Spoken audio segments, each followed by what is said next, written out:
If you need to cancel a pending transaction on eBay, follow these steps to ensure the process goes smoothly. This guide will help you navigate through the cancellation. Step 1. Log into your eBay account. Access your eBay account by entering your username and password. Make sure you are using the correct account associated with the transaction you wish to cancel. Step 2. Go to your purchase history. Once logged in, navigate to My eBay and select Purchase History. This section displays all your recent transactions, including pending ones. Step 3. Find the pending transaction. Scroll through your purchase history to locate the pending transaction you want to cancel. Look for any items marked as pending or awaiting payment. Step 4. Select the transaction. Click on the specific transaction to open its details.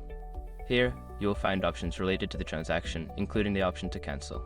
Step 5. Click on Cancel Order. Look for the Cancel Order option and click on it. Follow the prompts to confirm the cancellation. Make sure to check for any confirmation messages to ensure the transaction has been successfully cancelled. By following these steps, you can effectively cancel a pending transaction on eBay. If you encounter any issues, consider reaching out to eBay customer support for further assistance.